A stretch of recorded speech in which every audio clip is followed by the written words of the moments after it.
It's a very emotional experience being here at the National Women's Monument and War Museum.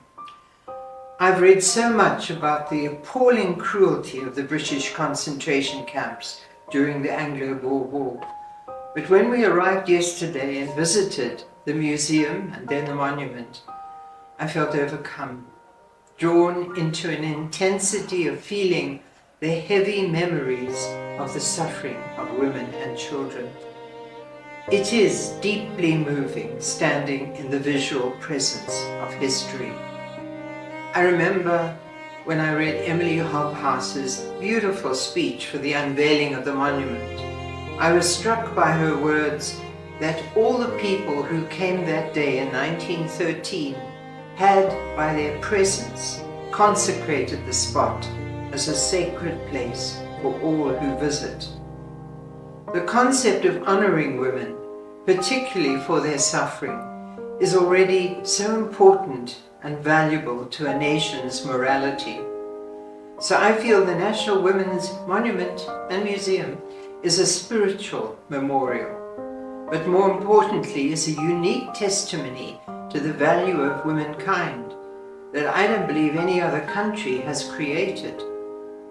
So indeed, this is why it is so important to host here exhibitions of artworks that speak to the anathema of gender-based violence, and importantly, to seek solutions. Monuments are to remind us of history, and the artworks and artifacts that I've seen in the museum focus on the premise, lest we forget. But art exhibitions also have the agility to explore the many dimensions of a theme. In other words, in this instance, to remind us that gender-based violence takes many forms, and all of them are heinous. Violence can be physical or sexual, psychological or economic, structural or domestic, and worse, condoned and officially tolerated during war.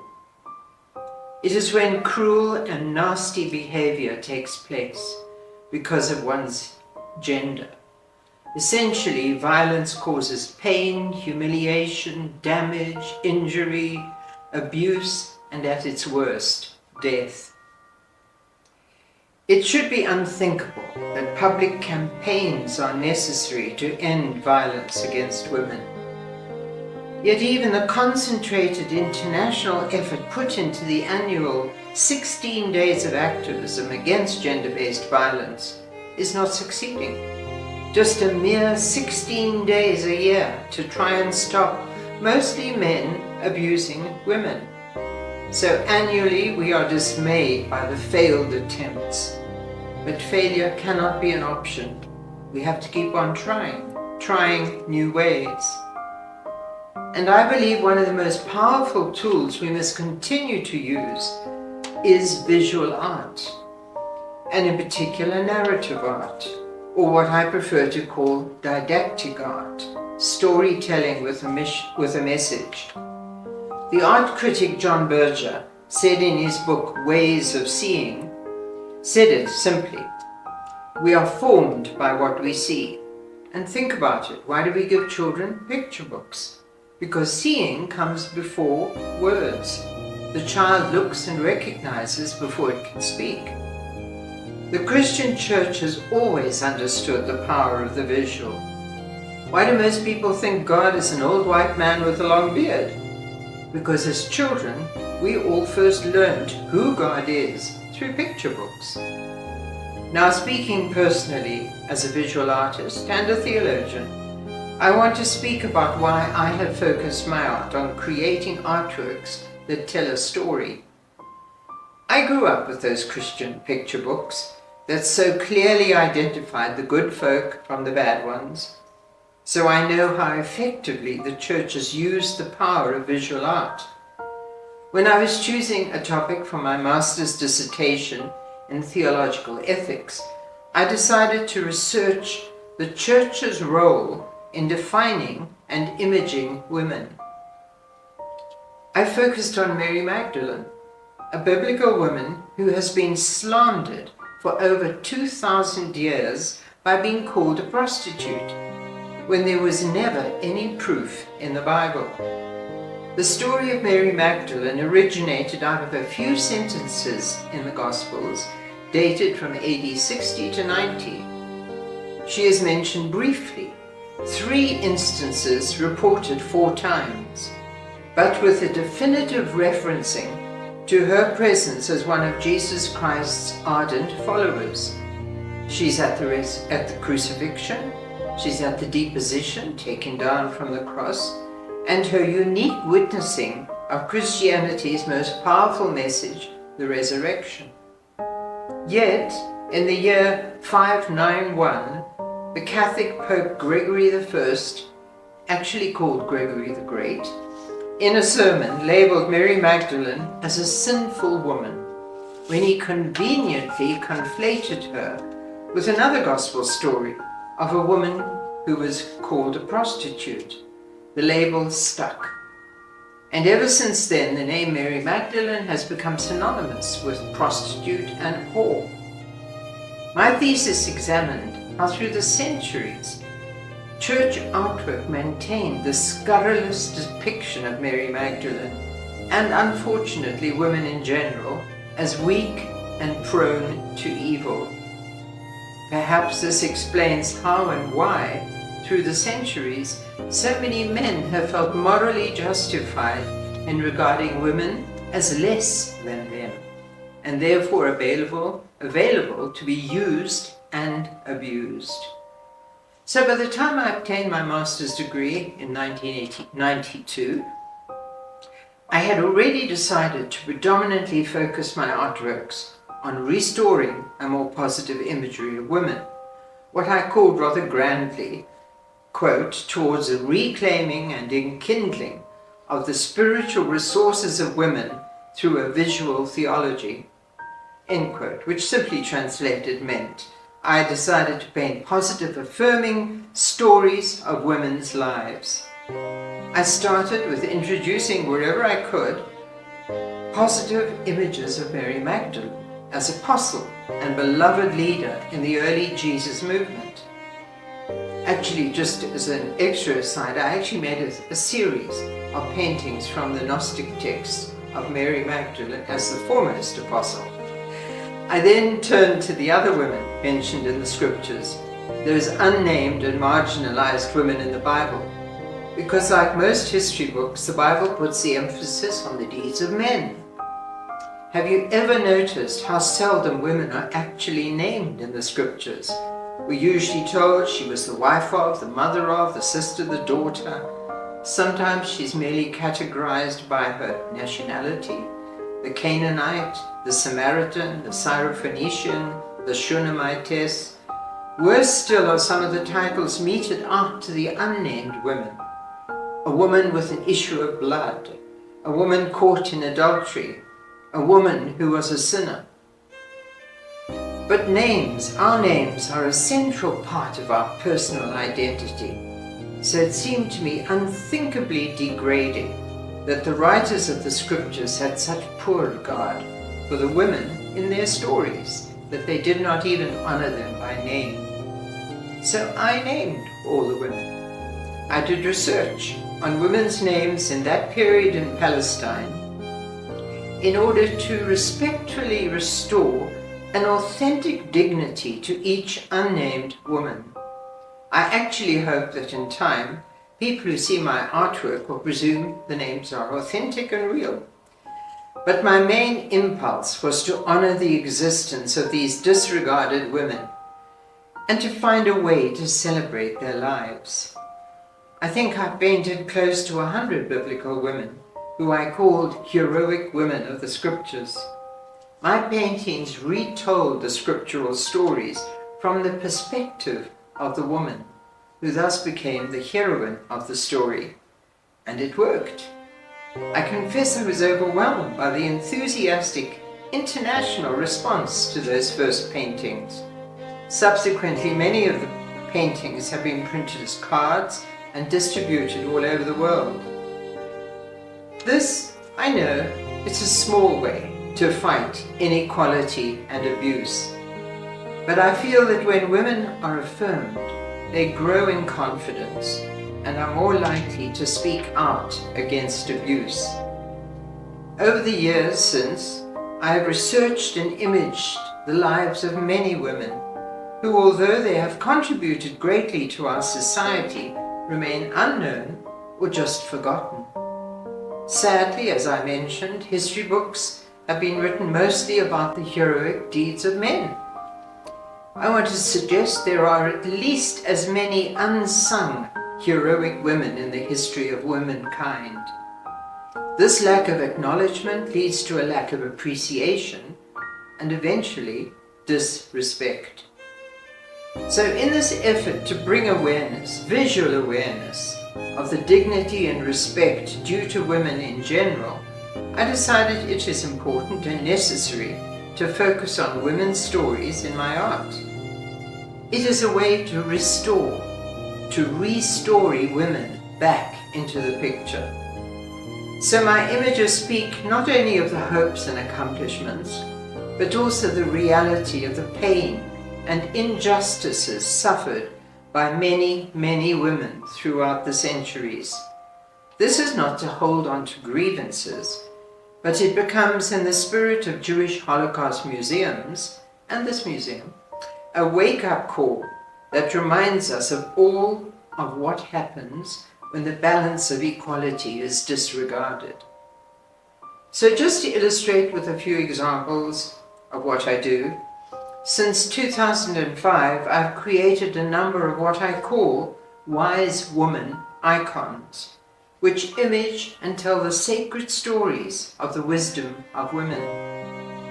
In my Mystic series, I imaged 11 women mystics through the ages, honoring how the wisdom of their words have enriched the lives of so many folk. Another series I call The August Women celebrated a selection of 25 of the 2000, I think, South African women who marched to Pretoria in August 1956, demanding justice. Another set of triptychs named Heroines of Peace honored the first 11 women, 92 men had it, who received the Nobel Peace Prize. As I mentioned, we all know from childhood how important images are, how the most basic and most profound truths can be easily understood using an image rather than through words. So in 2017, I created the bas-relief triptych series, which I called Die Boere Vroue. Initially, it was to be exhibited in Stellenbosch, but circumstances changed. The horrific history of what happened in those British concentration camps has remained as a burned hole in my heart ever since I really heard about it. As a descendant of Irish parents, I remember still the bitterness in my mother's voice when she told us stories of how the English had treated our Irish forebears. Thus, I've always felt the deepest admiration for the strong resilience and noble forbearance of the Afrikaner people. This series of artworks, which I have given to the museum, is an offering of love in the midst of tears for the courageous spirit of the heroism of the Boer women. But this is one of the triptychs, and I just want to read the caption with the image. And this was dedicated to I just want to say a few extra words, and that is the triptychs. I didn't want to image an impression. So the women are imaged as strong, resilient. I want you to image positive through visions. So Alida Margareta Jacoba Badenhorst de Wet, I image her as a woman standing, looking out over the ravaged fields and the farms. And the caption I included was, after the British burnt down her Machemsvlei farm near Potchefstroom, Tant Ali van Transvaal, I think she was called that affectionately, was incarcerated with her 5 children in Klerksdorp concentration camp. from the 16th of April 1901 to the 5th of August 1902. Extracts from her diary reveal the trauma she felt. I packed and took bedding and tried to pack that. But I was so crushed, I did not know what I was doing. And they, the British, kept saying, "Quick, quick, quick!" So I gathered only a few necessities together, and thus I was driven forth from my home. It was the 15th of April, 1901, never to be forgotten. My children were crying, the two youngest boys were pale as death and held me fast. The little one was crying for his chickens. I had to give him courage, and so we were all carried, all of us, away. Later, settled in the camp, she wrote, "I never thought with my eyes to see such misery. Tents emptied by death. I went one day to the hospital, and there lay a child of 9 years to wrestle alone with death. I asked where I could find the child's mother, and the answer was that the mother had died the week before, and the father was in Ceylon as a prisoner of war. And that very morning her sister of 11 had died. I pitied the poor little sufferer as I looked upon her, but there was not even a tear in my own eyes, for weep I could no more. I stood beside her and watched until a stupefying grief overwhelmed my soul. O God, merciful, wipe us not from the face of the earth." So that was the little quote that went. And I want to continue. In fact, the designers of the Women's Monument created the most stunning, powerful visual message with Anton van Gog's massive sculpture group of the mother seated with her dying child on her lap and a woman friend standing beside. But for me, the significant importance of this sculpture is that it images a story which Emily Hobhouse related to the sculptor, Anton van Gogh. The story took place during one of Emily's visits to the notorious Springfontein concentration camp. Emily described the scene. The woman sat on her little trunk with a child across her knee. She had nothing to give, and the child was sinking fast. There was nothing to be done, and we watched the child draw its last breath in reverent silence. The mother neither moved nor wept. It was her only child. Dry-eyed but deadly white, she sat there, motionless, looking not at the child, but far, far away into the depths of grief beyond all tears. A friend stood behind her who called upon heaven to witness this tragedy, and others crouched on the ground around her, wept freely. End quote. Using John Birch's words again, we never look at just one thing. We're always looking at the relationship between things and ourselves. And this is what happens when we look at an artwork that tells a story. Storytelling is a powerful tool for connecting with others. Stories can help us understand others and develop empathy for their situations. When we listen to someone's personal story, we can see the world from their perspective and relate to them more easily. So essentially, this is our challenge, to create images to change the ugly mindset of people who abuse women and children, to create positive, affirming imagery to proclaim the dignity and equality of women, to create images that promote social and political justice for all people, and most importantly, to keep on creating artworks that honor the stories within every woman. I thank you for your attention.